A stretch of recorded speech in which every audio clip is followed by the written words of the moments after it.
All right, we are finishing up section 1.2. We were working with polynomials, adding, subtracting, multiplying, but now we're going to look at some special products.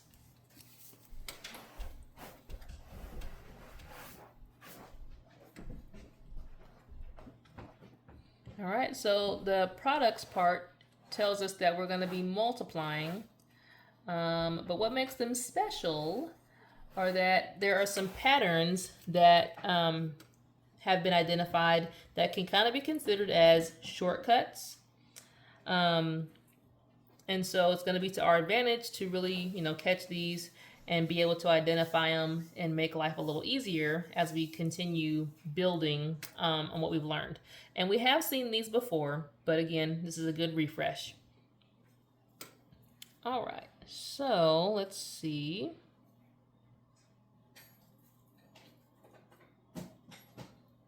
The first special product has to do with when we're multiplying conjugates. Basically, they're the same exact terms, but they have opposite signs.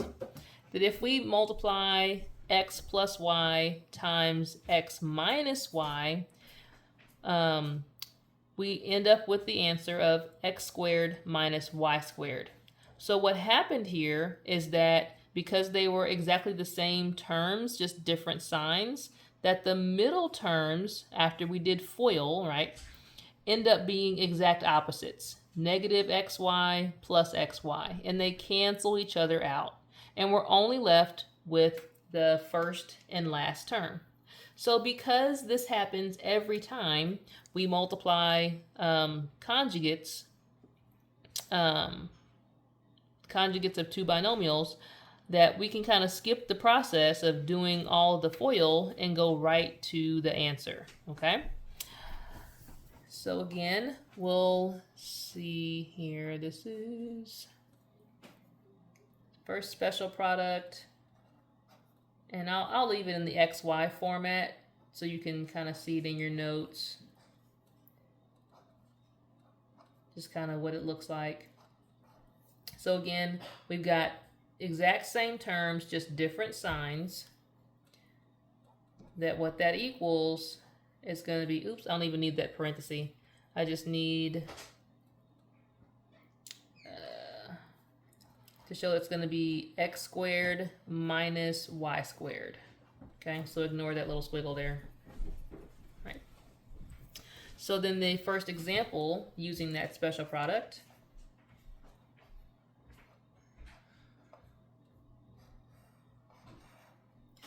We've got x minus 3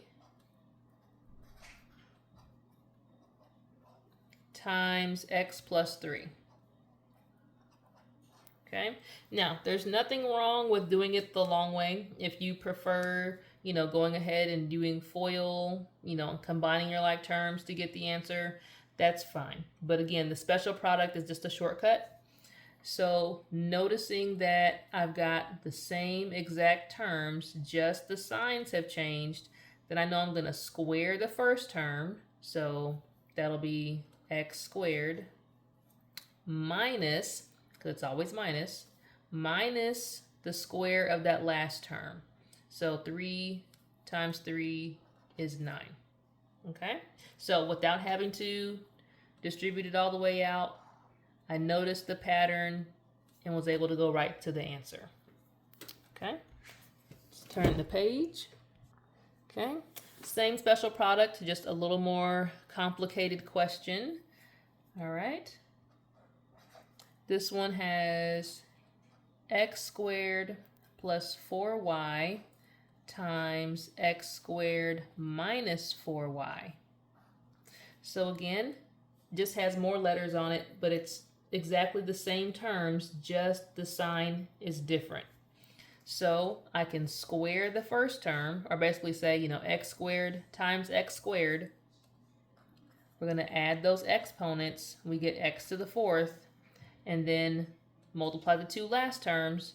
4 times negative 4 is negative 16, and y times y is y squared. Okay? And again, this works because it's exactly the same term, just the signs have changed. Let's see. Letter C is even a little more complicated, but still the same same pattern. We've got a bracket and then a parenthesis, x minus 2, close the parenthesis, plus 2y, and then they're closing the bracket, and then an opening bracket, opening parenthesis, x minus 2, close the parenthesis, minus 2y, close the bracket. So this you have to look a little closer. Notice they have exactly the same x minus 2, x minus 2. Okay? They also both have a 2y and a 2y.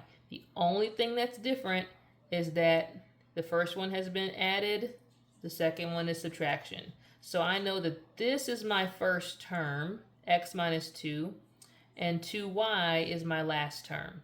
So if we're following the pattern, we're supposed to square the first term and then square the last term.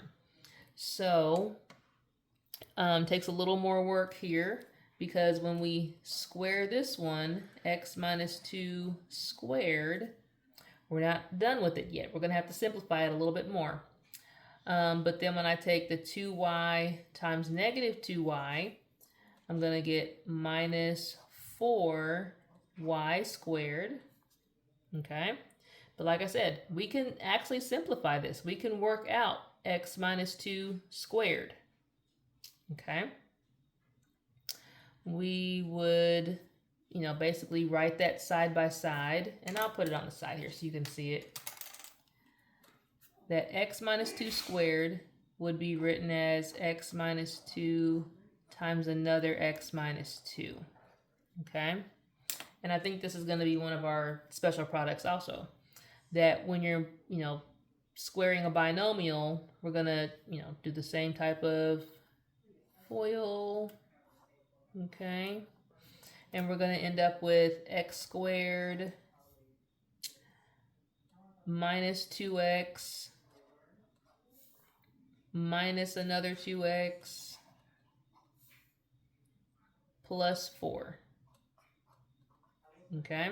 So that's just from squaring the x minus 2. I still have to bring down the minus 4y squared. All right, then we'll combine like terms. I can put the two minus x's together. So I've got x squared minus 4x, when you put those together, plus 4 minus 4y squared. Okay. Now the book rearranged the order to make sure that it was in descending order. And what they're talking about is the exponents. We want all the exponents with 2's first, and then 1's, and then so forth. So this is a correct answer, but to write it, in the proper format, x squared minus 4y squared minus 4x plus 4.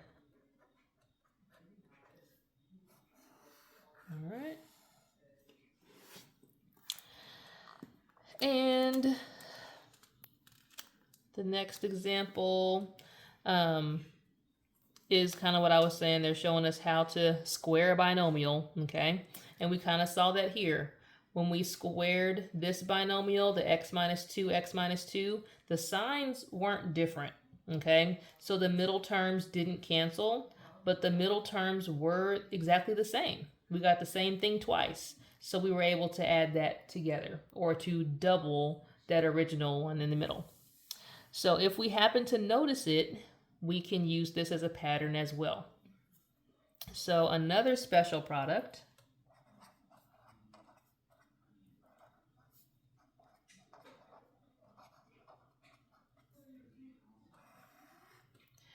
and it has, I'm going to use this one here. If you have x plus y squared, it's going to equal the first term squared. It's gonna, in the middle term, it's gonna be the first and last terms multiplied together, but times 2. So 2 times the first and last term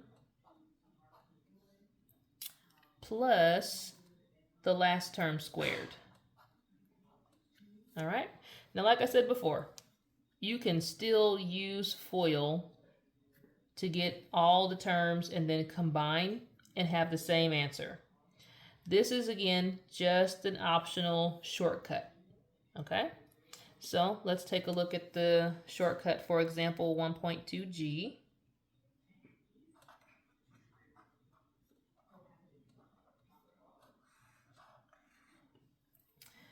All right, letter A, and it's got x minus 3 squared. Okay. Using the pattern, we can go directly to the first term squared. So our first term here is x. So the first term squared. And then the middle term is going to come from taking, x times negative 3 times 2, because it's always times 2. So x times negative 3 times 2 is negative 6x. And then squaring the last term, negative 3 times negative 3, which is positive 9. Okay, again, just a little bit of a shortcut without having to write, x minus 3 and another x minus 3 and doing distributive.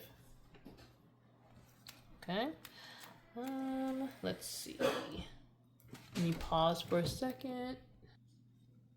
Okay, let's work the second example of 1.2g. And we're using that special product when we square a binomial. So we've got 2x plus 3y squared. And the shortcut says take the first term and square it. So 2x squared would be 4x squared. The middle term is going to come from multiplying the first and last and then taking that answer times 2. So it's 2x times 3y, which would give us 6xy, times 2 gives us 12xy.